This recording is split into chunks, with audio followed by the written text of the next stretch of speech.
kondisi sehingga para penjahat tadi tidak satu pun yang berhasil untuk mencapai kami. Ini menunjukkan bagaimana sigapnya mereka, cerdasnya mereka, pintarnya mereka, beraninya mereka tanpa senjata. Itu kedua yang ingin saya sampaikan. Dan poin ketiga, bahwa tuduhan kalau pengawal-pengawal kami dipersenjatai adalah fitnah besar, bohong besar.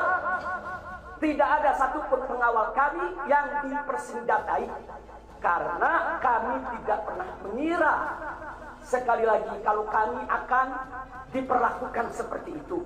Pengawal-pengawal ini pengawal standar keluarga biasa.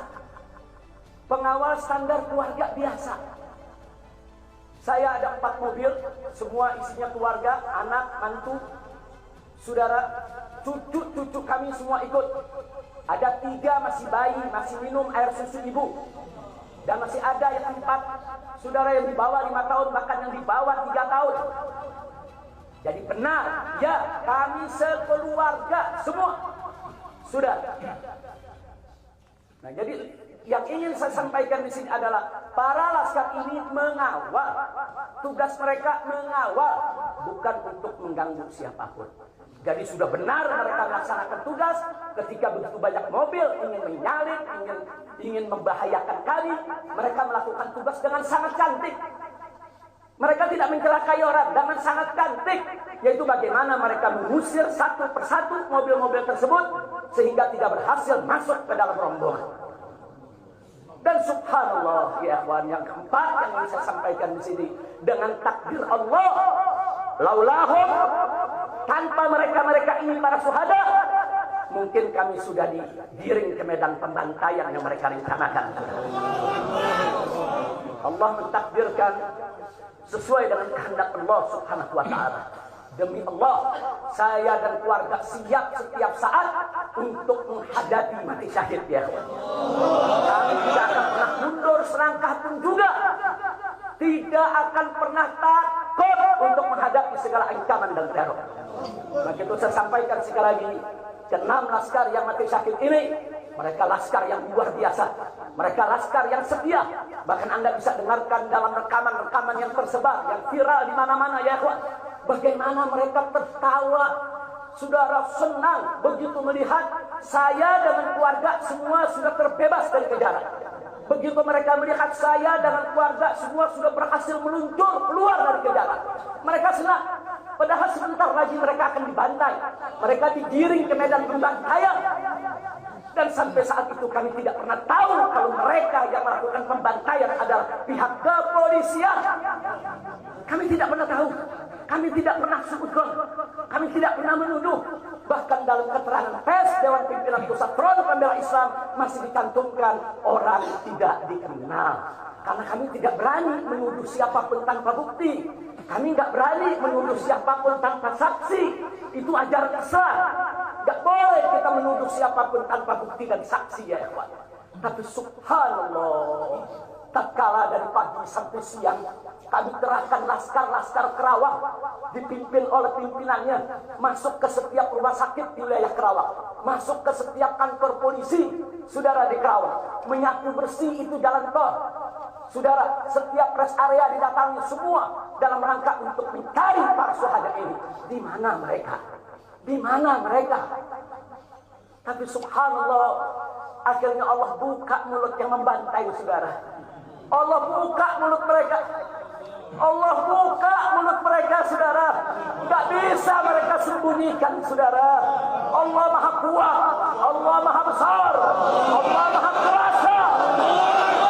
Allah buka siang itu. Kapolda Metro Jaya mengakui, ya kawan, kalau para penyerang, para penyergap, para penguntit, saudara, yang kami semula duga mereka bajingan penjahat, saudara, yang ingin mencelakai kami, ternyata diakui sebagai bagian daripada penyelidikan, bagian daripada penyidikan Polda Metro Jaya. Bukan kami yang menuduh, mereka yang mengaku, ya kawan. Kalau mereka menutup mulut, tidak pernah mengaku, sampai kapanpun kami tidak akan pernah tahu, ya kawan. Subhanallah, pertolongan Allah hanya hitungan jam, saudara. Allah buka mulut mereka. Padahal logikanya kalau mereka tutup seumur hidup pun kami nggak bakal tahu ya. Wah. Tapi Allah Maha tahu. Allah Maha berkehendak. Allah buka mulut mereka, saudara.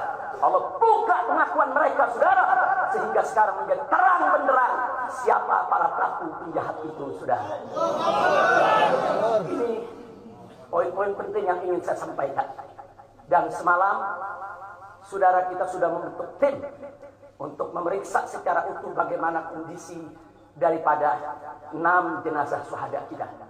Saya sudah mendapatkan laporannya secara lengkap. Nanti pada saat yang tepat akan kita adakan siaran pers secara nasional. Dan saya sampaikan kepada seluruh bangsa dan rakyat Indonesia. Kami akan menempuh jalur hukum secara prosedur. Kami akan kejar siapapun yang terlibat dalam pembantaian ini. Kami tidak akan biarkan mereka tidur tenang sampai mereka lari ke lubang semut pun. Kami tidak akan. Maka itu saya minta kepada seluruh rakyat dan bangsa Indonesia, tahan diri, sabar. Kita hadapi dengan elegan. Kita tempuh prosedur hukum yang ada. Karena kalau prosedur hukum ini ditempuh dengan baik, insya Allah semua akan terbongkar ya. Siapa yang melakukan pembantaian di medan lapangan, sampai siapa yang menjadi otak saudara yang mengatur ini semua akan terungkap. Tapi kalau Anda emosi, kalau Anda berjuang sendiri-sendiri, maka ini akan terkubur, tidak akan pernah terungkap ya kawan. Maka itu saya minta sekali lagi, sabar. Sabar. Ada saatnya ya kawan. Ada saatnya kita akan melakukan perlawanan. Ada saatnya ya kawan. Syuhada kita yang 6 ini saudara, mereka sudah melakukan tugas jihadnya menjaga habaib, menjaga ulama, dan mereka sudah mendapatkan hadiahnya dari Allah, mati sebagai syahid. Insya Allah syahadat mereka diterima oleh Allah Subhanahu wa Ta'ala. Dan sengaja memang kami yang meminta keriduan dari keluarga masing-masing untuk bisa mereka dimakamkan di pondok pesantren agrokultural markas syariat ini. Akan tapi salah satu daripada syuhada kita atas permintaan keluarga mereka, ibundanya yang begitu cinta kepada sang anak Yahwan, dibawa ke rumahnya dan dikubur di rumahnya. Jadi sekali lagi, mudah-mudahan semua syuhada yang 6 ini diterima oleh Allah Subhanahu wa Ta'ala.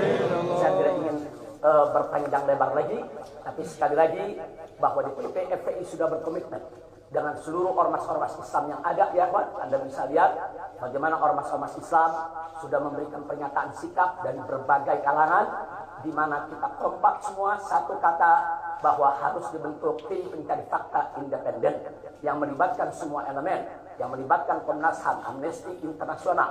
Bahkan kami minta juga Komnas HAM anak untuk ikut berbuat.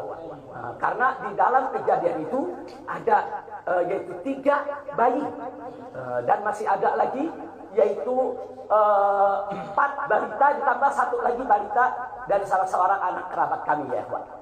Jadi pada kejadian itu tidak kurang dari 12 wanita, 3 bayi dan 6 balita yang masih berada di bawah usia 5 tahun.